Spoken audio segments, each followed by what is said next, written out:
tenemos ahora al segundo ponente, que es el ingeniero Álvaro Kisbert Guayani, quien es ingeniero civil de la Facultad Nacional de Ingeniería de la Universidad Técnica de Oruro. Es magíster en Ingeniería Estructural por la Universidad San Francisco Xavier de Chuquisaca. Es delegado de su alma mater al Comité de la Guía Boliviana de Diseño Sísmico en el 2020. Es presidente fundador de la Asociación Latinoamericana de Control de Calidad, Patología y Recuperación de la Construcción, Delegación Bolivia, al COMPAT Bolivia. Es coordinador de las primeras jornadas internacionales en Ingeniería Sísmica y Sismología de Bolivia 2020. Actual secretario académico del Colegio de Ingenieros Civiles de Oruro. Docente en programas de diplomado y maestría en Ingeniería Estructural en la Universidad Privada Domingo Savio y Universidad Técnica de Oruro. Cuenta con especialidades en tópicos de patología estructural en México, España, Brasil, Canadá y Argentina. El ingeniero estará a cargo de del curso Importancia de las inspecciones y valoraciones estructurales in situ para la evaluación de vulnerabilidad de edificios existentes.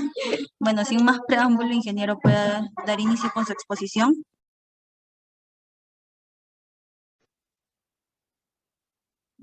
Bien, buenas noches. No sé si es que me puede ver y escuchar muy bien. Sí, se le observa y se le escucha bien, ingeniero. Muy bien, entonces voy a proceder a compartir mi pantalla.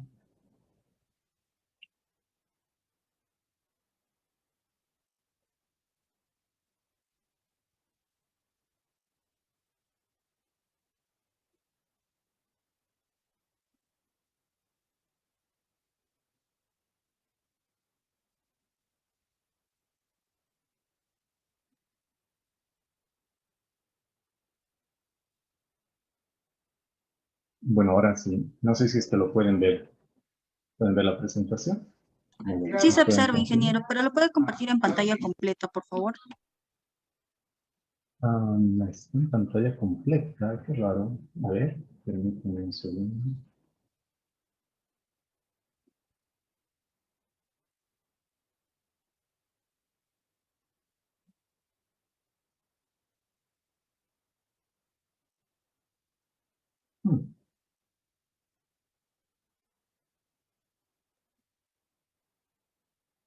Ahora sí. Sí, ingeniero, ahora sí se puede observar bien. Excelente. Muy bien. Muchas gracias y muy buenas noches. Quiero agradecer la invitación que me han hecho llegar. La verdad es que quiero felicitarles por la iniciativa que han tenido. Estas jornadas son o estas conferencias son realmente muy ilustrativas para muchos de nosotros y principalmente para compartir conocimientos que tenemos pues principalmente en dos países hermanos, ¿no? Como Perú y Bolivia. Eh, Me voy a permitir yo ser tal vez el que menos fórmulas les muestre. Sí vamos a hablar bastante de normativas, pero normativas que digamos tienen otro matiz. Entonces, vamos a ver por qué son importantes estas normativas y que nos van a permitir complementar lo que nosotros sabemos en ingeniería sísmica para poder evaluar correctamente la vulnerabilidad de nuestras estructuras. Entonces, he ahí el título del por qué es importante hacer unas valoraciones in situ para estas valoraciones, porque, claro, las probetas todos las sabemos evaluar a los 28 días, pero ¿qué pasa? Nuestra estructura no está construida de esa manera. Puede que el hormigón premezclado nos ha llegado a obra fantásticamente, pero el maestro en obra no lo ha vibrado bien. Puede que nos hayamos descuidado en el curado, al menos en este sector, bueno, yo les hablo desde La Paz, en el sector occidental de Bolivia tenemos temperaturas bajo cero. Hay una ciudad que se llama Oruro que llega a 17 grados bajo cero. Bueno, en alguna ocasión, un año extraordinario. El año pasado llegamos a 12 grados bajo cero. Entonces, son temperaturas un poco de mucho cuidado, digamos. Entonces, cuando yo voy a hacer un análisis estático no lineal, realmente el hormigón que está en sitio corresponde al hormigón que ha sido ensayado en las probetas estándar. Entonces vamos a ver un poco acerca de eso, y es la cuestionante que nos hemos hecho en Entropía por mucho tiempo, y por eso es que hemos desarrollado estas investigaciones que las van a ver.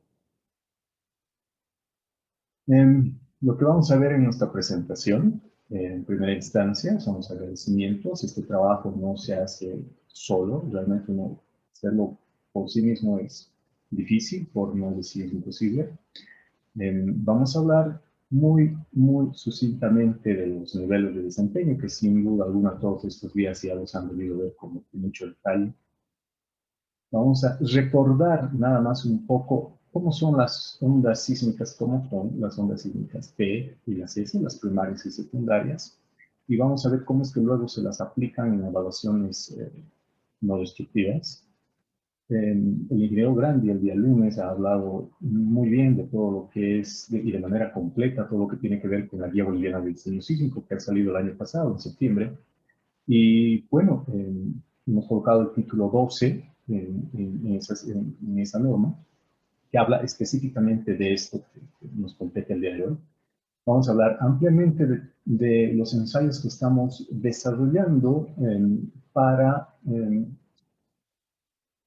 adaptarlos, llamémosle así, para contextualizarlos hacia nuestro medio boliviano, para que las correlaciones que existen en el exterior pues sean mejor aplicables a nuestro medio. Y voy a finalizar con dos recomendaciones finales que siempre las hago en cada conferencia que doy. Este es el pequeño grupo con el que trabajamos. Aquí estamos celebrando el cumpleaños de nuestra ayudante, de Elizabeth. Y bueno, ellos son especistas. Lo que ustedes van a ver ahora es el trabajo de ellos, algunos de maestría, otros del pregrado, que les ha gustado este tema de patología, de tecnología del hormigón. Pues, ¿para qué? Para que, bueno, aquí está José, es otro de nuestros tesistas, que él está buscando la parte de aplicar todo lo que les voy a mostrar ahora para estructuras reales, y nuestra guía boliviana del diseño sísmico a futuro vaya siendo calibrada, ¿no? Tenemos datos, el ingeniero Grandi les ha comentado, nos hemos basado principalmente en la escuela estadounidense respecto a nuestra guía, pero nosotros a partir de ahí estamos dando un puntapié para que exista más investigación en el medio, ¿no? Es lo mismo que hacen ustedes, ¿no? Con grandes profesionales como tienen allá. Bueno, de hecho nos han colaborado incluso algunos en la guía, pero bueno. Vamos a hablar un poco de los niveles de desempeño. Esta gráfica es muy bien conocida por todos ustedes. Bueno, ¿qué es lo que nos dice? Tenemos niveles de daño. Eso es lo que nos está mostrando, lo que nos está ilustrando esta gráfica. ¿Y qué es lo que actualmente busca la gente? Ocupación inmediata o completamente operacional. Esas situaciones, es decir, hoy en día, y el doctor Aguiar lo repite muchas veces en sus conferencias, y él dice, pues hoy en día la gente en Ecuador no acepta el daño. Pues la verdad en Bolivia no hemos tenido aún un sismo muy severo como el que han tenido ustedes, como los que tienen en Chile, pero nosotros tenemos que prepararnos. Por eso es que nosotros hemos categorizado las estructuras de mayor importancia en nuestra guía, y esperamos que estén o bien completamente operacionales o tengan una ocupación inmediata. Pero el grueso de nuestras estructuras se van a encontrar acá, en un nivel de seguridad de vida. Un poco más, un poco menos, algunos se van a dañar más que otros, y eso es lo que buscamos como ingenieros. Tal vez la gente no lo comprenda, la sociedad no lo ve así, y tal vez demuelan muchos edificios, y de hecho les voy a mostrar algunos que sin sismo ya se están viniendo bajo, pero es ahí donde es ese punto de desempeño que nosotros buscamos. Entonces, las tesis que se están desarrollando ahora en Bolivia por la salida de la promulgación de la Guía Boliviana del Diseño Sísmico es que se están empezando a hacer tesis para calibrar los factores ERE, que el ingeniero Grandi les ha mostrado, ¿no? Y ha hecho la comparación con Perú. Entonces, ahora, con estos datos reales que nosotros vamos a ir viendo, es que nuestros siguientes tesistas van a utilizar nuestros datos para empezar a evaluar estructuras existentes e ir nosotros calibrando nuestra guía, ¿no? Y lo que no esperamos y no queremos es el tema de llegar a la prevención de colapso. Bueno, aquí tenemos una vista en planta de todo lo que es cuál es el recorrido, el comportamiento de una onda P. ¿no? Las ondas P son las que llegan primero y son de compresión. Ya la vamos a ver acá, ¿no es cierto? Eso lo hemos aprendido en nuestra primera clase de ingeniería sísmica. Ahora vamos a ver un poco cuál es el comportamiento de las ondas S. Las transversales, las cizallantes, las de corte. ¿Es esto? Esto lo vamos a ver más adelante, cómo lo empleamos en ensayos no destructivos en el hormigón. Y bueno, aquí tenemos ya una imagen un poco más ilustrativa y todos sabemos que las ondas P sí viajan más rápido que las S, pero esas no son las que generan mucho daño, ¿no? Cuando llega la onda S, esa realmente es la que genera daño en nuestras estructuras. Bueno, y aquí tenemos un acelerograma, ¿sí? Y vamos a ver, cuando estemos hablando de lo que es velocidad de pulso ultrasónico, vamos a ver que desde el momento en que empezamos a emitir la señal, va a transcurrir un pequeño tiempo, en este caso van a ser microsegundos, y van a llegar unas ondas P. Esto es simplemente una analogía, no funciona así, pero por ahí anda la cosa. Llegan las ondas P y es ese tiempo que se mide para poder obtener esos valores de las ondas de pulso ultrasónico en compresión y las transversales. Ahora sí, vámonos al título 12, es el último título de la Guía Boliviana de Diseño Sísmico. Este título no está basado enteramente en lo que es la ASC 41, pero vamos a ver que sí recopila algunas partes y también de otras normativas internacionales. Como podrán ustedes apreciar, este título no tiene nada más que 2 páginas. Muchos de ustedes se sorprenderán y dirán, pero no puede ser posible que todo un trabajo tan complejo sea resumido en 2 páginas. Pues lamentablemente sí, porque para eso existen profesionales capacitados especialmente para aquello y existe bibliografía especializada para aquello. Cada edificio es particular, como lo vamos a ir viendo a lo largo de la exposición. Entonces, si quisiéramos hacer un capítulo completo de esto, estaríamos escribiendo toda una vida este título 12, ¿no? La idea del comité es crear otra guía que nos permita evaluar y reforzar estructuras, ¿no? Ese es el siguiente paso. Entonces, vamos a ver qué es lo que nos comenta este título. Nos está diciendo que esto nos da un panorama para orientar a un profesional. Nos dice que es lo mínimo que debería hacer. Nos limitan. Y en general nos está diciendo que la respuesta de la estructura debe alcanzar un nivel de desempeño predeterminado. Es lo que estábamos hablando al inicio. ¿En qué punto yo quiero que se desarrolle o que se desenvuelva mi estructura? ¿Cómo quiero que se comporte? Es decir, si yo tengo un edificio, lo estoy evaluando para un futuro sismo, pues si yo quiero que este sea completamente operacional, yo como profesional decido aquello, no me obliga a la guía, pues evidentemente tendré que reforzar de sobremanera bastantes elementos.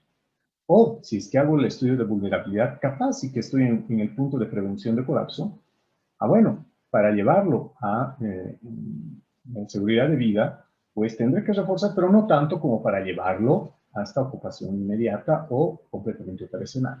A eso apunta este sector. Luego, bueno, la palabra diagnóstico es algo que, por ser la primera versión de la guía, lo hemos dejado, porque es muy coloquial, esa analogía del enfermo, decir, bueno, vamos a diagnosticar, vamos a dar una solución, ¿no? Con esos términos que se utilizan en la medicina, pues bueno, vamos a ver que las normas internacionales no utilizan estos términos, ¿bien? Pero para esta primera versión se ha quedado. Entonces, ¿qué nos dice? Vamos a evaluar. Y debe ser realizado todo esto por personal especializado. Es decir, que no basta o no es suficiente manejar un programa y decir que soy ingeniero estructural y pues meto un espectro y hago esto y hago aquello y bueno, veo que necesito recursos. Entonces no apunta a aquello. Y aquí está la justificación del por qué nada más tenemos 2 páginas. Países como México, por ejemplo, sacan normas para un sismo en específico, como el que les han tenido el 19 de septiembre de 2017.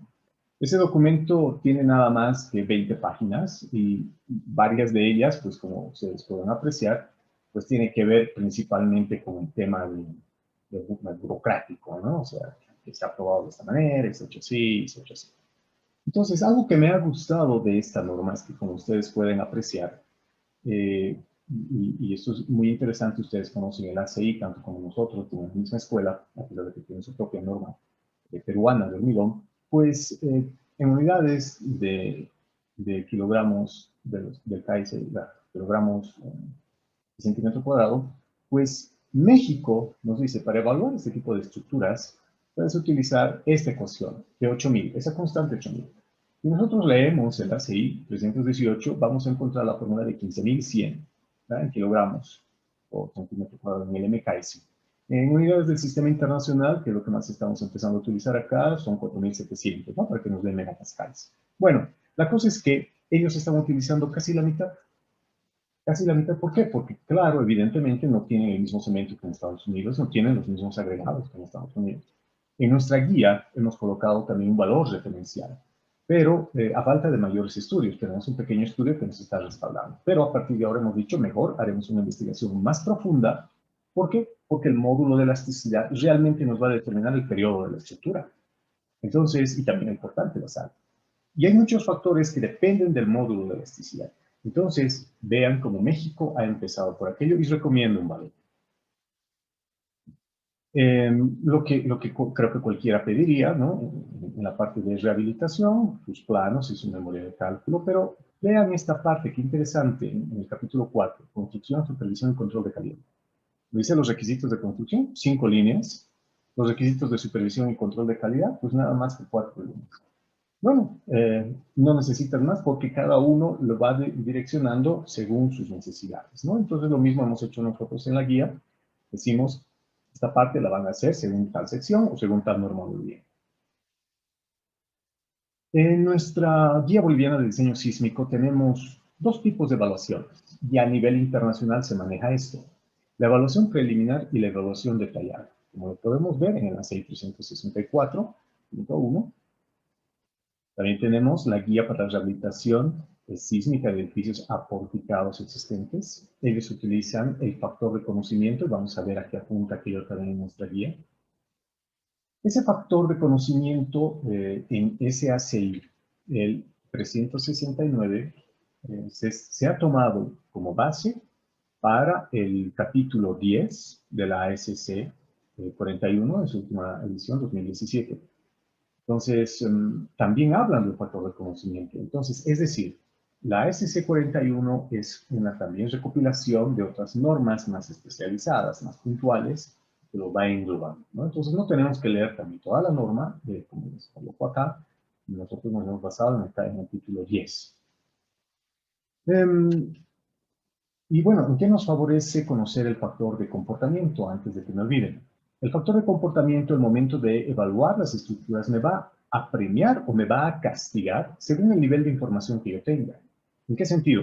Por ejemplo, acá, en este Technical Report de la Concrete Society del Reino Unido, pues ellos tienen esta norma, ¿no? Diagnóstico y degradación en estructuras de hormigón.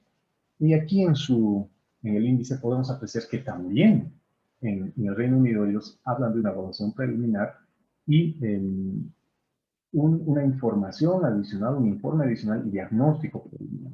Nos hablan de las pruebas en sitio y las pruebas en laboratorio. Entonces, ¿por qué son importantes esas?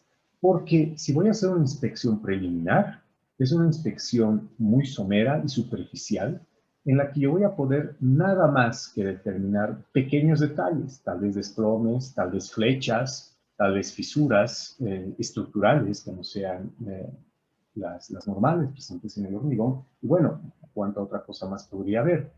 Pero me va a permitir orientar para decir, voy a necesitar más ensayos o con lo que tengo es suficiente. Entonces, si necesito más información y necesito más ensayos, eso me va a costar más. Y si los necesito, pues tengo que hacer una inspección detallada. Entonces, ahí me está diciendo la norma, muy bien. Según tu factor de conocimiento, no quisiste gastar mucho, bueno, qué pena, te castigo. Muy bien, estás invirtiendo y vas a conocer más los datos de tu estructura para hacer un posterior, un estudio de vulnerabilidad. Excelente, te premio con este factor. Entonces, a eso es que apunta el factor de conocimiento que está escrito en nuestra guía, ¿no? Bueno, y aquí está en la inspección preliminar, nos está diciendo prácticamente lo que les acabo de decir, los ensayos in situ no destructivos, y entre esos, ¿cuál es el más usual? Enseguida lo vamos a hablar, pero sin duda ustedes también han escuchado del esclerómetro. Es un arma de doble filo y vamos a ver más o menos, más adelante, perdón, del por qué. Podemos utilizar un esclerómetro, pero no para determinar la resistencia, sino que para poder determinar la uniformidad que existe entre los elementos y para poder zonificarlos posteriormente. La inspección detallada, pues bueno, ahí nos está diciendo ensayos adicionales, no destructivos, semidestructivos o destructivos, tanto in situ como en laboratorio. Y bueno, el análisis y la evaluación completa de los resultados de investigación. A eso pues apunta de que no es que solamente voy a extraer el núcleo, lo llevo a la prensa, lo rompo y se acabó. Eso tiene un procedimiento, un determinado tiempo para el control del gradiente de humedad. Tenemos que controlar las relaciones altura-diámetro, tenemos que controlar muchas cosas más que están escritas en la norma para poder realmente inferir en la resistencia lo más cercano posible al existente in situ. Bien, entonces, a eso nos referimos nosotros, que el análisis y evaluación de los resultados previos a ser entregados al ingeniero estructural. Bien. Y aquí está el factor de conocimiento, ¿no? Puede ser mínimo, regular o exhaustivo. Y ahí ya nos deriva de nuevo a la SC41. Bueno, pasamos a la parte, al epígrafe 12.2. Y ahí pues nos está diciendo que con esos datos que hemos obtenido, pues procedemos a lo que debemos hacer en el título 7. Debemos controlar también todo lo que es el tema de interacción sobre estructura, lo que nos recomienda la ACI 562, que es la norma de reparación de Estados Unidos. También nos está diciendo que cómo es que vas a determinar la capacidad resistente de tus elementos ahora, ¿no? Nos está diciendo dirígete a la NB, la norma boliviana del hormigón armado, y también, si es que tú vas a diseñar el refuerzo, tienes que utilizar estos factores phi, pero si es que vas a hacer una evaluación estructural, pues, con los elementos ya conocidos, tienes que utilizar estos otros factores phi. Está en el capítulo 5 de esa normativa 6569. Bueno, insisto, todo esto que les voy comentando está inscrito en otras normas, por eso lo hemos derivado y ya no lo hemos escrito. Y aquí viene la parte de reparación, rehabilitación y o refuerzo. Entonces, concluidas todas aquellas anteriores etapas, de nuevo, con un índice de confiabilidad, conocemos todos el índice, el coeficiente beta de Cornell, pues vamos a poder determinar una probabilidad de falla, ¿no es cierto? Entonces, un índice de confiabilidad, dependiendo de cómo lo vean. Y eso es a lo que apunta, eso es lo que nos está diciendo. No es necesario que hagas un mamotreto, y eso lo vamos a ver al final, no es necesario que hagas un recorrido de columnas demasiado grande, inviertas mucho dinero, cuando esa estructura quizá no tenga la importancia que deba tener. Por ejemplo, si no va a ser la residencia presidencial, si no va a ser un hospital de tercer nivel, aquí los hospitales de tercer nivel son los que tienen más especialidades. Es decir, si va a ser una pequeña casa en un pequeño lugar, quizá no de mucho riesgo, pues la probabilidad de falla, me puedo dar el lujo de darle una probabilidad de falla mayor que una que esté, según su importancia, clasificada en la norma, ¿no? Bueno, y también definir un objetivo de desempeño. Y el control de calidad, de nuevo, se está derivando de una norma europea que tiene 10 partes, es bastante ampulosa, pues ahí le hemos derivado y el personal especializado ya sabe qué es lo que debe cumplir para el tema de refuerzos y cómo controlarlos, ¿no? Bien, y aquí hay algo muy interesante y que lo hemos subrayado, y bueno, uno se preguntará, si voy a adjuntar entre los datos, pues memorias de cálculo, sí, planos, sí, ensayos, sí, pero ¿por qué debería reportar la marca de materiales empleados? Es decir, supongo que en el Perú, como en Bolivia, como en cualquier parte del mundo, existe una norma de cementos, y si el cemento X cumple con la norma tal, pues es aceptable y no tengo por qué cuestionarlo. Es así. Pero nosotros hemos visto en nuestros ensayos en laboratorio que en Bolivia, a pesar de que todos cumplen una norma, pues las diferentes marcas nos generan diferentes resultados. Y son muy grandes y muy variantes entre ellos. Y vamos a ver en un momento del por qué. Bueno, entonces ahí está todo lo que se debe reportar. Y aquí está la NB11, la norma boliviana del cemento. En general, nosotros tenemos solamente el cemento tipo 1, ¿no? Que está también especificado en la STM 650. Y el cemento tipo 1, pusolánico o con filler. Entonces, nos lo clasifica la NB con su resistencia de las etiquetas, ¿no? De los cubitos a los 28 días con 30 o 40 megapascales. Entonces, puedo tener cementos pusolánicos, que es la mayoría, y cementos con filler. Entonces, resistencia de 30 y 40 megapascales. Eso es lo que tenemos comercialmente en el país. Y ahora vamos a ver qué es lo que pasa. Sin duda alguna, esto debe ser muy familiar para ustedes. Es una construcción típica, lamentablemente típica, tengo que decirlo, porque no cuenta con columnas. Si ustedes ven, eso no es ni siquiera albañilería, porque, perdón, estamos hablando únicamente de ladrillo hueco, ¿no? Pero en este caso, pues, cumple una función estructural. Y si es que logran apreciar acá, un pequeño volado, pues ya tiene su flecha ahí muy, muy notoria. Entonces, ¿qué desempeño sísmico podemos esperar de esto? Pero lamentablemente es lo que existe y es lo que pasa, ¿no? Y bueno, este es el edificio que ha motivado todas estas investigaciones que les voy a mostrar. Porque cuando nos llamaron para la evaluación estructural de este edificio, pues no sospechábamos que íbamos a tener los valores que les voy a comentar a continuación, ni el nivel de ejecución que hemos encontrado.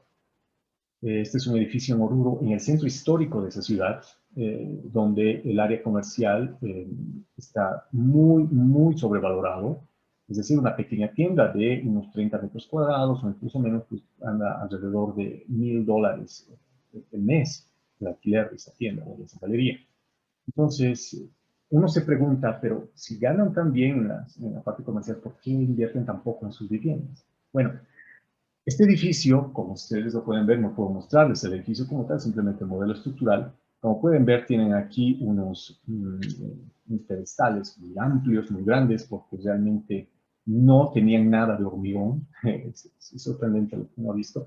Pero este edificio ha sido ejecutado de esta manera. Prácticamente se tienen pórticos planos, porque en dirección normal a estas vigas descolgadas tenemos pues, vigas planas. Y todo el sistema de piso ha sido construido con viguetas prepensadas. Es algo muy usual en Bolivia. Pero pueden ver la sinuosidad con la que han sido construidas estas vigas, todo viene de alambre de amarre únicamente. O sea, el maestro de obra realmente era el más barato, o sea, no tenía absolutamente nada, ¿no? Y también se puede apreciar acá el tipo de juntas, las juntas frías que se han ido generando. Y bueno, como ven, esto es algo muy tradicional acá, no existe recubrimiento en varios elementos, ¿no? Y obviamente con el enlucido, eso va a generar corrosión. Pues bien, ¿a qué viene todo esto? Cuando hicimos la evaluación estructural, pues hemos dicho muy bien, ¿cuáles son los valores mínimos de resistencia que especifica la normativa boliviana?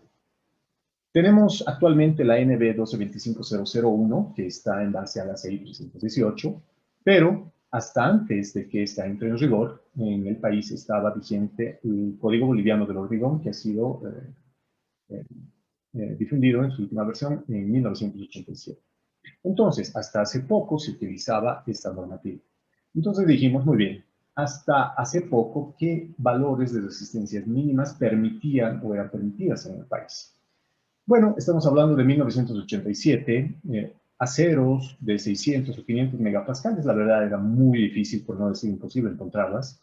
Entonces, veamos, bajo cargas estáticas, que para eso prácticamente se diseñaba, tenemos 15 megapascales, ¿no? Bueno, muy bien, 15 megapascales. Es lo que más o menos uno esperaría en una obra con control de calidad, siempre y cuando la obra hubiera sido construida hace más de 3 décadas.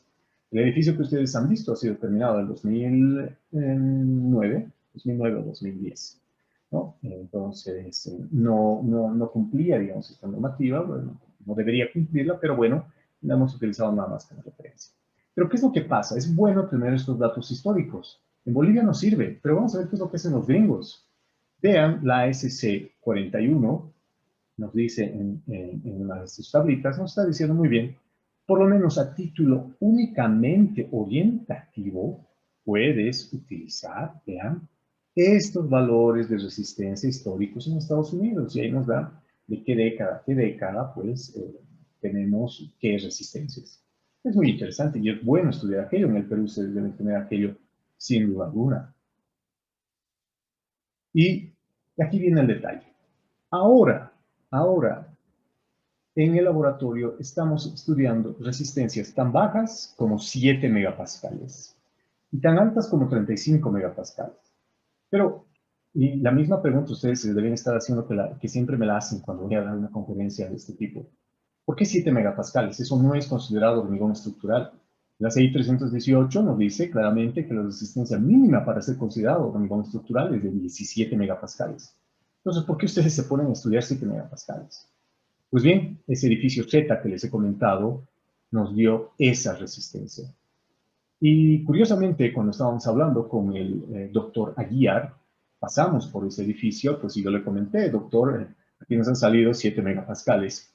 Y él me comentaba que en Quito, cuando él había ido a evaluar un edificio de un banco, imagínense, pues también le dio 7 megapascales. Entonces, si bien las normas nos dicen la resistencia mínima es de 17 megapascales, la antigua, el Código Boliviano del Hormigón nos decía 15 megapascales, la realidad hoy en día en este país es que el grueso de nuestras construcciones que está en informalidad tiene valores tan bajos como 7 megapascales. Vamos a ver algunos ejemplos más adelante. Entonces nosotros nos hemos puesto a evaluar esto. Bueno, ¿y por qué el valor más alto, 35 megapascales? Primero, para orientar los elementos reforzados y también al tema de durabilidad principalmente.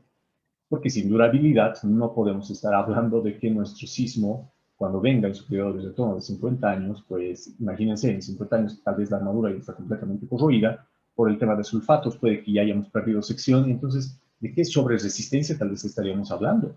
Nuestra curva de desempeño pues ya no nos va a generar el mismo punto, ¿no es cierto? Entonces, estamos hablando de valores tan bajos, si bien no es un hormigón estructural, pero es la realidad y existe 7 megapascales hasta 35. Se han estudiado y se están estudiando, todas las tesis son diferentes, pero todas están estudiando 5 marcas. Todas cumplen la NB11, todas. Estamos viendo 4 de ellas son pusolánicas de 30 megapascales y hay otras, bueno, aquellas veces no disponíamos de 1F30, pero bueno, se compró el 1F40. Entonces estamos hablando de 4 cementos pusolánicos y 1 continuo. 5 diferentes resistencias. Hemos estudiado también equipo de curado, la influencia y la gran influencia que tiene, porque a veces no le damos la importancia requerida. Hablamos de, hemos hecho ensayos y pruebas en hormigones sin curar, curado estándar a los 28 días, y bueno, hemos dicho, no nos cuesta nada, ya tenemos las probetas, las dejaremos curando otro tipo que los 28 días más. Hemos curado hasta 56 días. También hemos estudiado diferentes tipos de encofrado. En Bolivia lo que más se utiliza son los encofrados de madera. Es el grueso de las construcciones con encofrados de madera. Otra relativamente pequeña parte está construida con encofrados fenólicos, por eso hemos decidido estudiar el fenólico también, y muy poco, pero existe el encofrado metálico. Y aquí me voy a permitir mostrarles un video de cómo construyen en general, ¿okay? Para que me crean del porqué de los 7 megapascales.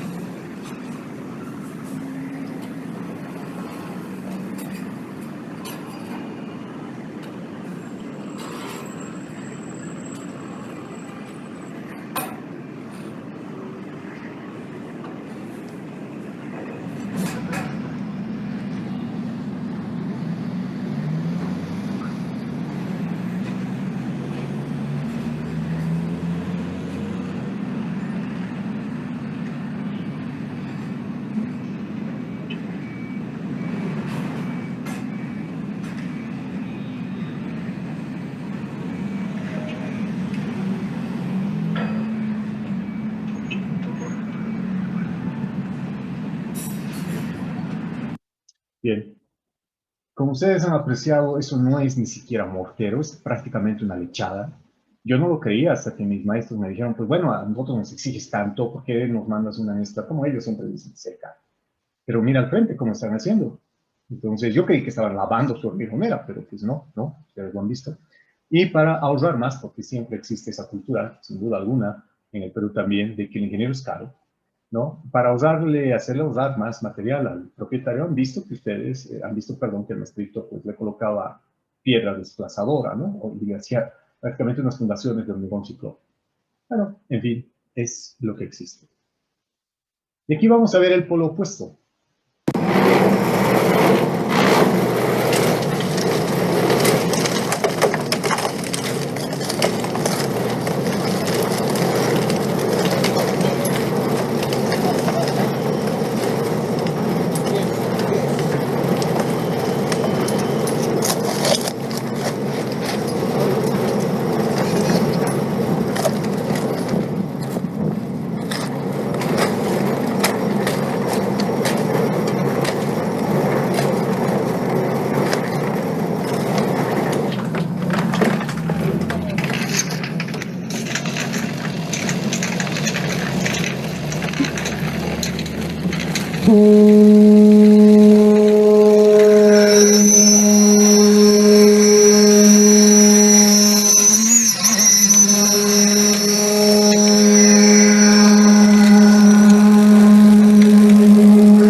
Bien.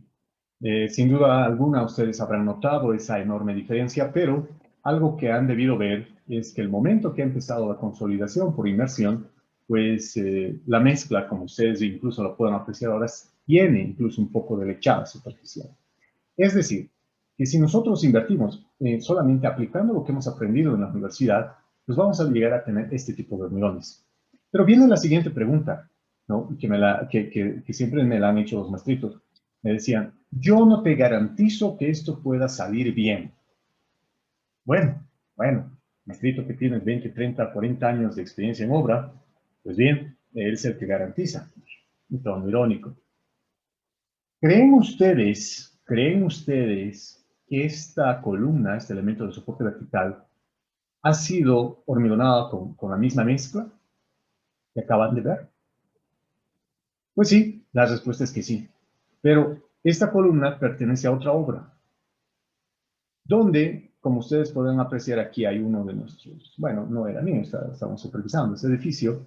Ese maestro era el encargado del contratista de consolidar el hormigón. ¿Y qué pasó? Pues bueno, era un sábado en la tarde, ya no quería trabajar y consolidó muy bien la parte del tercio inferior, el tercio superior, pero le valió, no quiso hormigonar el tercio central. Una clara muestra de aquello es las partes que están muy bien hechas. La solución aquí tuvo que demolerse. En cambio, cuando existe un control completo, cuando no existe negligencia y cuando está todo planificado y pensado, pues tenemos aquí el pedestal que pertenece al video que ustedes acaban de ver. No existe ni una sola cangrejera, o bueno, no sé cómo le llamarán allá, estos vacíos, ¿no? Vacíos que existen en el mundo. Bueno, entonces, el ejemplo que les voy a mostrar más adelante, sí, el que viene más adelante, se refiere a la parte superior a este elemento, ¿ya? Entonces, vamos a hablar de aquí para arriba, más adelante. Entonces, este es un hormigón muy durable. Entonces, y aquí viene la clásica, ¿no? Yo voy a extraer números. Es lo que dicen siempre que hay algún problema o para evaluar la vulnerabilidad de una estructura. Pero también pasa esto. Cuando fuimos a extraer los núcleos de este edificio, un edificio de 33 años de antigüedad, hace 7 años, o sea, 39 años, bueno, ya no existe, pero cuando extrajimos los núcleos, vean el tamaño máximo de ese agregado. O sea, ¿quién pensaría en algún momento, bueno, estoy invirtiendo, estoy gastando tanto en la extracción de núcleos y justo en un núcleo me resulta de que tengo un agregado que es prácticamente la mitad de mi núcleo? Entonces, estoy hablando de cosas que después ya va a ser muy difícil volver al campo, porque cuando extraje ese núcleo no lo sabía. Entonces, ahí viene la importancia de los ensayos no destructivos. ¿Y por qué vamos a utilizar esos valores tan altos como les comentaba? La CI 318 en su versión 2014 pues nos daba esta tabla de durabilidad. Muy bien, y ahorita vamos a ver qué es lo que han sugerido en la guía.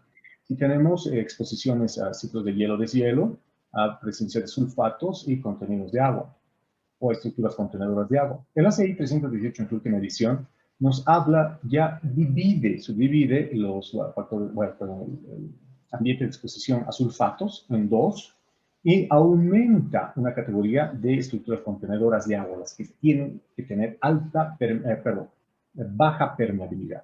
Entonces nos están hablando de resistencias tan altas como 35 megapascales, ¿no? Entonces, ahí va el tema del por qué debemos utilizar valores bajos y altos, no necesariamente para resistir sismos. Por eso es que si ustedes van a leer en la guía boliviana, nos dice el valor mínimo para una estructura sismo resistente es de 21 megapascales, pero se recomienda 25 megapascales por todas estas situaciones. Ahora, aquí viene todo este detalle. Pues puedo hacer una evaluación de vulnerabilidad. Ustedes saben, en el 2019, en octubre, ha existido un problema con las elecciones acá en Bolivia. Pues ya ustedes saben qué ha pasado todo el cuento, porque ha sido un problema internacional. Pero, imagínense, han ido a quemar el Tribunal Electoral en Sucre, que es la capital de Bolivia. El Tribunal Electoral allá incendiaron, porque creo ahí abajo en el garaje, en el sótano, tenían, si mal no recuerdo, 8 vehículos, pues todos quedaron calcinados, y este es el resultado. Entonces, una estructura que ha perdido ya su capacidad resistente, ir a extraer núcleos, pues, es cavar mi propia tumba, ¿no es cierto? Entonces, ahí viene la importancia de los ensayos no destructivos. Entonces, vamos a empezar ya con las investigaciones. Aquí está el ingeniero Moya, él está desarrollando su tesis de maestría. Él, en su tesis de maestría, está combinando dos métodos. El método de la esclerometría, el índice esclerométrico, más propiamente dicho, y el ensayo de velocidad de pulso ultrasónico. ¿Con qué fin? Con el fin de combinar ambos, porque uno tiene ventajas que el otro no las puede cubrir y el otro cubre las desventajas del otro. Entonces, se combinan y podemos obtener la resistencia más cercana al hormigón existente. Entonces, ahí ustedes pueden apreciar la enorme cantidad de probetas. Esta es nada más una pequeña parte de todo lo que el ingeniero Moya ha hecho. Estamos hablando de alrededor de 1000 probetas para cubrir todo ese espectro de resistencias, marcas, condiciones de curado, etc. Ahí está él con sus diferentes probetas, con diferentes tamaños, hizo algunos cubos y demás. Aquí viene el tema del esclerómetro. Simplemente les sugiero, por favor, leer muy bien todas las normas referentes a esto. Y el hormigón, perdón, la STMC 805 nos dice muy claramente que las tablas que vienen acompañando el instrumento deben ser tomados únicamente como referencia, nunca como la verdad absoluta. Eso es un sofisma, ¿está bien? Entonces, por eso hemos colocado esta X muy grande, para que no pensemos que el esclerómetro es la panacea para poder determinar la resistencia de los hormigones. Y que me ayuda mucho, bastante, innegable. Lo estamos utilizando en nuestra investigación, sí, pero complementado con la velocidad de pulso ultrasónico. Fantástico. Bien, hablamos brevemente de lo que es el ensayo de velocidad de pulso ultrasónico. Tenemos aquí un elemento X y vamos a tener dos transductores. Uno que es el transductor emisor, el que genera el pulso, que va a viajar a través del elemento elástico isotrópico. El hormigón sabemos que no es así, pero hacemos de cuenta, suponemos que sí es un material isótropo. Tenemos un transductor emisor y un receptor. ¿Qué es lo que hace prácticamente este equipo? Que tiene un reloj, un cronómetro que nos va a decir cuál es el tiempo que le demora viajar esa onda desde aquí, desde el punto A hasta el punto B. Eso es todo. ¿Bien? ¿Y de qué depende? Si nuestro hormigón es de mejor calidad, esa velocidad será mayor. Si el hormigón es de baja calidad o de mala calidad o está completamente fisurado, esa velocidad será menor. Ahí está el detalle y el cómo debemos interpretar nuestros valores. Entonces, ese principio utiliza esta teoría de la propagación de ondas para medios sólidos, elásticos y homogéneos. Hemos dicho que el hormigón es heterogéneo. ¿Qué es lo que tiene esta onda? Y aquí viene la velocidad de onda P en compresión. Así como habíamos hablado de las ondas sísmicas P, pues esta onda, esta pequeña onda, viaja de la misma manera que las ondas sísmicas, pero esta vez no en el suelo, en la roca, sino en el hormigón. Entonces, esta fórmula nos está diciendo, muy bien, si tú tienes esta velocidad P, que ya la tenemos, y tienes los demás valores, pues puedes inferir en el módulo de elasticidad. Ah, qué interesante. Y si puedo inferir en el módulo de elasticidad, pues claro, mi norma me dice, como hemos visto la norma mexicana, el ACI nos dice, el módulo de elasticidad está al valor, de ahí despejo F'(C), y puedo llegar a tener el valor de F'(C) de otra manera, ¿no? También el ingeniero Moya, pues, esta es la tesis de Miguel Estefani, pero la tesis del ingeniero Moya habla del método SONREP, como les decía, combinando índice estereométrico y velocidad de pulso ultrasónico. Y esta es la tabla a la que él ha llegado. Es una de la infinidad de las que él ha deducido. En el eje de las abscisas tenemos el índice estereométrico, en el eje de las ordenadas la velocidad de pulso ultrasónico. Haciendo coincidir aquellas, bueno, y vean acá tenemos las diferentes condiciones de curado y el tipo de encofrado que afecta bastante. Y vean que existe un coeficiente de correlación de 0,87. Es una correlación excelente. Si ustedes van a intentar determinar la resistencia solamente con el índice estereométrico, ese factor va a ser menor, o va a ser de 0,7 más o menos, 0,73. Es decir, estamos infiriendo la resistencia del hormigón con más precisión con este método. Entonces, este es nada más que una de las tablitas a las que está llegando el ingeniero Moya, y una vez que él defienda su tesis, pues se van a publicar y sirve únicamente para Bolivia, ¿no? Porque estamos utilizando nuestro cemento. Bien, ¿y esto para qué me sirve? ¿Cómo puedo utilizar la velocidad de pulso ultrasónico? La puedo utilizar para muchas maneras. Si yo voy a hacer la evaluación de vulnerabilidad de este edificio, imagínense, es un edificio en Oruro, que tiene su aeropuerto, todo muy interesante, me contrataron para hacer la evaluación, pues no puedo basarme únicamente en las probetas. ¿Por qué? Porque sé que este edificio no ha sido construido con hormigón premezclado en su 100%. Ha sido construido con hormigón premezclado únicamente en las losas. ¿Y qué es lo que hacemos? Miren, qué interesante. Antes de entrar al programa, puedo ir a hacer ensayos de velocidad de pulso ultrasónico, no de resistencia, y vean, la columna B1, bueno, de la planta baja, ¿no? Y del primer piso, se ha estudiado esas columnas. La planta baja tiene una velocidad, y eso dejémosla así nomás, más o menos en suspenso, 4.225, que es una velocidad de pulso ultrasónico excelente para condiciones de obra. Muy bueno. Pero han existido problemas porque los maestros no estuvieron de acuerdo con el control que se les exigía, pues entonces la ingeniero residente y el supervisor pues nos hemos visto obligados a retirarnos, ¿bien? Entonces un piso lo hicieron sin supervisión y luego volvimos. Y miren qué interesante, cuando volvimos a hacer las lecturas, en viga y columna como que se tiene más o menos el mismo valor. Excelente, existe un buen control de calidad. Pero cuando se va a la supervisión, vean, tienen la dosificación, pero claro, los maestros en obra le aumentan agua y varía 1000 metros por segundo. Es decir, no estoy hablando de resistencias, pero ahora sí sé que cuando haga mi análisis estático no lineal, cuando decida utilizar o verificar el valor R, voy a saber de que el valor de las columnas de un piso es diferente al resto de todo lo demás. Eso va a afectar, sin duda alguna, la determinación de mis rótulas plásticas, porque depende de F'(C). Aquí viene otra aplicación. Les había mostrado ese video donde hemos utilizado un hormigón seco, ¿no es cierto? Es de muy alta durabilidad. Y hemos estudiado esta columnita, solo esta. Y vean, aquí ya hablando, dejando de lado lo que es la estereometría, la velocidad del pulso ultrasónico, vean, esto es muy interesante. Después de ese pedestal, esto es un experimento, hemos dicho, hormigonaremos esto en sitio, ¿ya? Y no lo curaremos. Veamos cuánto nos sale. Estos son valores, como dice aquí, curado. Esto es sin curar, esto está curado, y esto ya es un hormigón premezclado. Entonces, uno se pondría a pensar, muy bien, si voy a contratar una empresa de hormigón premezclado que tiene certificación ISO 9001, debería darme valores mejores. Y de paso lo he curado muy bien en obra. Debería darme valores mejores que este que está preparado en sitio y sin curar. Este es el hormigón que ustedes han visto. Es un SONREP, 35 megapascales. Ese mismo hormigón curado, imagínense, 32 megapascales. Aún así es muy buena resistencia. Pero el hormigón premezclado, que también está curado, nos daba 15 megapascales. ¿Y qué hemos descubierto? Pues que la empresa proveedora del nuevo premezclado había sabido colocar menos cemento. Qué interesante.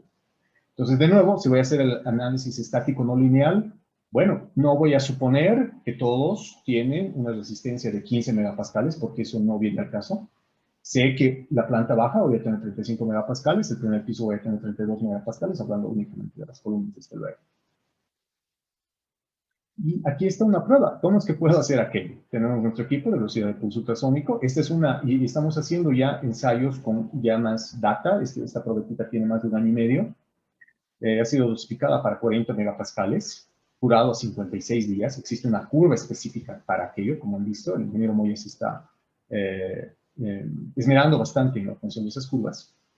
Y vean, en el laboratorio hemos obtenido en esa probeta 4.300, o sea, más que en obra, excelente, está muy bien, es así como tiene que ser. Y la velocidad, perdón, el método Sonrat nos dice, bueno, tienes 38.3, bastante cercano a los 40 para los que ha sido proyectado. Es decir, ahora no necesito, no es que no necesite, pero puedo hacer más ensayos sin extraer tantos núcleos, ¿no es cierto? Y esta es una estructura de aquí de la ciudad de La Paz. Fuimos a hacer la evaluación. Y pues esta columnita, así como la ven, pues se nota evidentemente que tiene varias fisuras. Entonces, ¿cómo estamos seguros de que esta columna la debo despreciar? No voy a decir, bueno, sí, a ojo, parece que ya está muy, muy dañada. Pues hacemos la velocidad de pulso ultrasónico. Y hace rato estábamos hablando de 4.000 y pico metros por segundo. Y aquí estamos hablando apenas de 56 metros por segundo. Estamos hablando de un abismo de diferencia en esas lecturas. Y eso me dice claramente que ese elemento ya ha fallado. Ese elemento está completamente fisurado y no está trabajando, ¿no? Entonces, así voy a poder obtener curvas de desempeño más óptimas. Voy a poder separar, voy a poder discriminar los valores o los elementos con determinados valores que los de otros, haciendo que mi curva sea mucho más precisa. Aquí tenemos la zona este de la ciudad de Oruro. Esta es una vista aérea. Pueden ver esta parte blanca, que es presencia de sulfato, y es muy grande. Y la ciudad está creciendo hacia ese lugar, ¿no? Entonces se hace un ensayo de resistividad eléctrica del suelo para determinar cuán agresivo es este. Y es bastante agresivo. Entonces uno puede decir, muy bien, a mí me están llamando para hacer la evaluación estructural en esta zona, en esa ciudad. Y pues bien, agarro mi programa, le meto los datos, dice que tienen 21 megapascales, pero sorpresa, cuando voy a obra, resulta de que las secciones, por el tema de los sulfatos, van perdiendo área. Y vean, oh, cielos, no puede ser. He borrado esa diapositiva, pero se ha perdido en esa casa donde hemos hecho la medición casi el 50% de la columna. Entonces, si es que voy a hacer un análisis estático no lineal, tengo que estar seguro de todo esto y no solamente entrar al problema. Y ahí viene el siguiente tema de investigación, que es de Catherine. Catherine está investigando, al igual que el ingeniero Moya, como ustedes pueden ver, un sinnúmero de probetas y los está sometiendo a ataques físicos y químicos con sulfato de sodio, que es el que se tiene en Oruro, y para ver qué marca de cemento, con qué tipo de curado, con qué resistencia es el que mejor va a resistir el ataque de los sulfatos. Porque cualquiera en su sano juicio diría, pues cómprate cemento tipo 5 o tipo 2, pero no tenemos eso en Bolivia. Entonces, Catherine está jugando con bastantes valores y está obteniendo todos estos datos para decirnos a futuro, muy bien, para tener una estructura durable en esta ciudad y poder hacer un análisis estático no lineal futuro, tienes que utilizar este tipo de dosificación y esta marca de cemento, ¿no? Y aquí tenemos un poco, nada más un pequeño pantallazo de cómo es que se están degradando un cemento, como han visto al inicio, de la marca E, una dosificación de 7 megapascales, como les he dicho, es lo que hay, lo que existe, y su resistencia promedio de 14 megapascales está sin curar. Entonces, obviamente es el más desfavorable, es el que más se está degradando, y aquí podemos ver cómo es que ya se empiezan a formar la cristalización en la superficie bueno, aquí tenemos podríamos decir, el avance de cómo es que se va deteriorando, ¿no? Aquí está a los pocos días, esto es después de un mes y esto creo que ya es después de 3 meses, ¿no? Entonces se ve claramente cómo es que el deterioro con ensayos acelerados que se lo puede ver en la realidad también, ¿no? Entonces estamos apuntando a eso con la tesis de Catherine.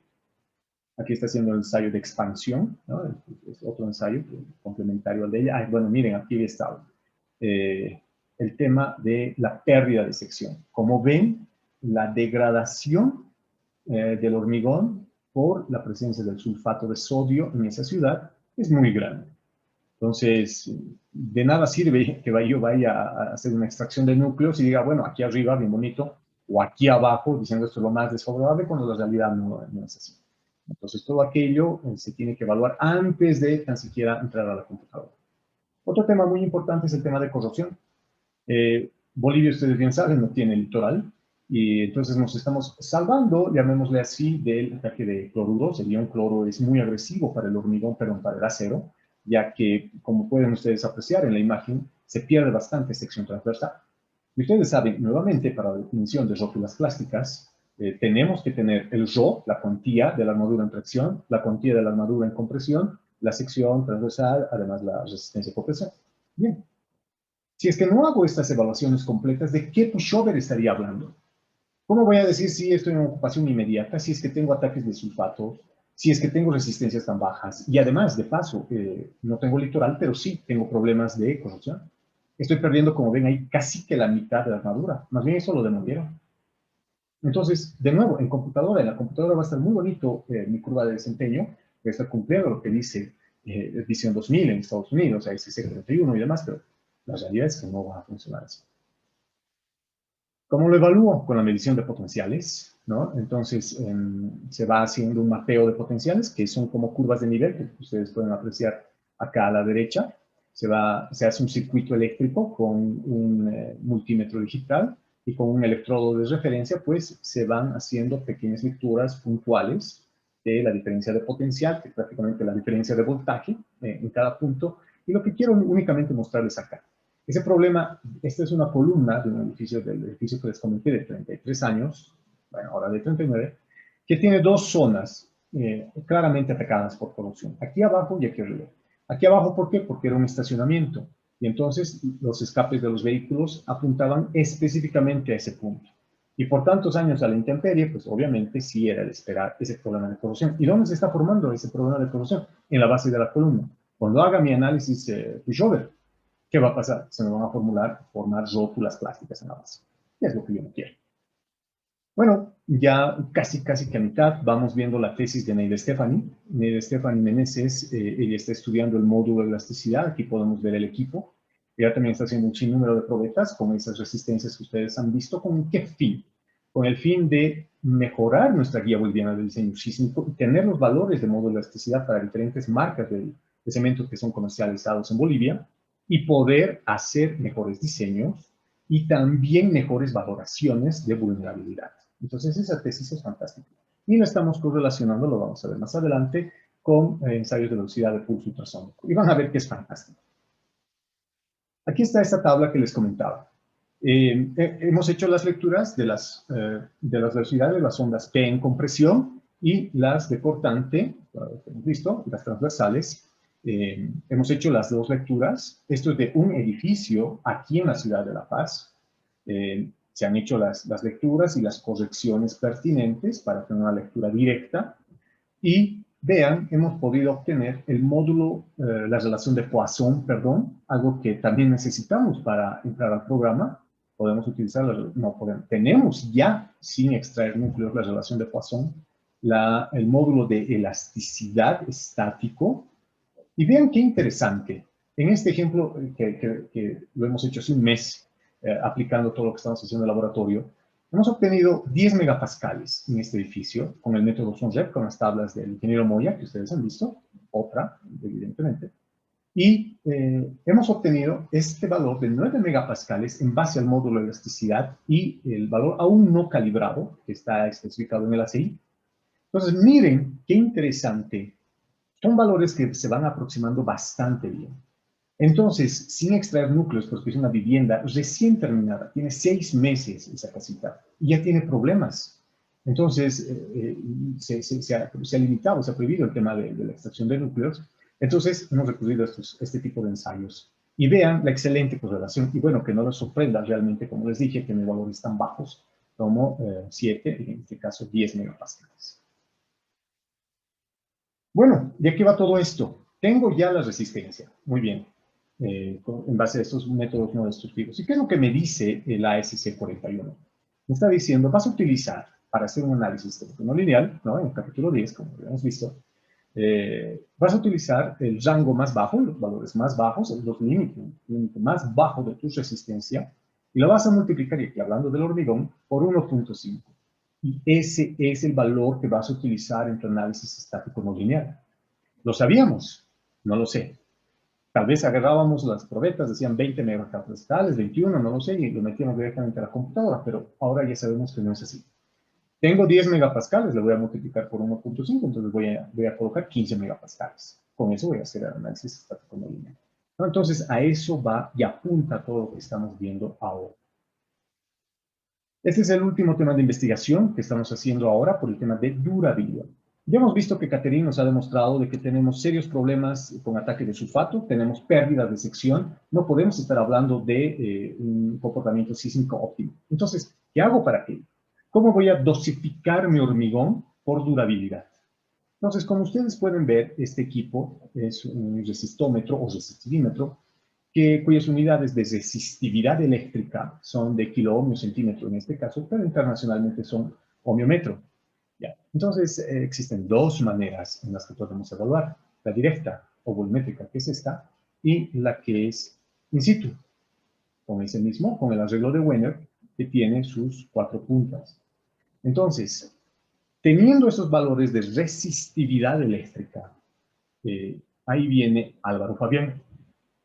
Álvaro Fabián Camacho nos va a decir, muy bien, para unas condiciones S3 o S2, tú necesitas tantos kiloohmios centímetros de resistividad eléctrica para resistir el ataque de sulfatos. Excelente.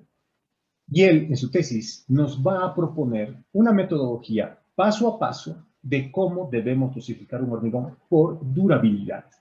Es decir, ahora no basta con decir necesito un hormigón de tantos megapascales, sino que tengo que especificar también el módulo de elasticidad en gigapascales o en megapascales y también, para tener estructuras durables, resistividad eléctrica. Y los que manejan BIM, pues sin duda alguna el Revit tiene esa parte, esa pestañita, cuando definen el material, resistividad eléctrica. Entonces, para que vean que eso es algo que se maneja internacionalmente. Finalmente, ya para terminar, pues este es otro edificio aquí en la ciudad de La Paz, lo están demoliendo prácticamente de a poco, pero lo que quiero que ustedes aprecien, bueno, la de al lado también está muy mal, pero esta es la que quisiera que ustedes la vean, porque ya ha sido reforzada. Sin duda alguna han contratado a un profesional que ha dicho muy bien, tu casa tiene serios problemas, han entrado a un programa y pues siguiente, y bueno, el programa pensó, no lo sé, tal vez curva de desempeño y demás. Utilizaron un espectro, no sé. La cosa es que llegaron a esto. Pero miren, este refuerzo, ¿cómo está el día de hoy? Hasta el refuerzo ya. Entonces, ya para terminar mi charla, sí, creo que ya me he excedido, pues vengo con mi recomendación final. Bueno, de hecho son dos. Todos conocemos al doctor Edward Wilson, y para los que no lo conocen, él es el creador del SAP 2000. Es un edificio de Oruro de 20 pisos, y al menos quien les habla, cuando era recién egresado de la universidad, pues quedaba fascinado y maravillado con estos modelos. Hoy en día tenemos que darnos cuenta de que es una herramienta. No es que si yo hago un modelo espectacular como el que estoy viendo, pues me va a hacer como que soy el mejor ingeniero estructural del país. No, eso es un juego. Entonces, ¿qué nos dice el mismísimo creador del SAP? No utilice un programa de análisis estructural a menos que entienda completamente la teoría y aproximaciones contenidas en el programa. Y no haga un modelo de computadora hasta que las cargas, propiedades de los materiales y condiciones de frontera no estén claramente definidos. Está en su libro, ustedes lo pueden leer. Y finalmente, este es otro edificio de 15 pisos en la ciudad de Oruro, y modelo, y a la derecha pues está una columna de otro edificio en una zona industrial donde no ha sido considerado el tema de durabilidad y ha tenido un tema de corrosión por atmósfera industrial. ¿Sí? ¿Y qué es lo que nos dice Eduardo Torroja, uno de los grandes en España? Las estructuras trabajan como se las construye, no como se las diseña. Muy bien, esta ha sido mi presentación y espero haya sido de su agrado. Estoy abierto para resolver cualquier duda.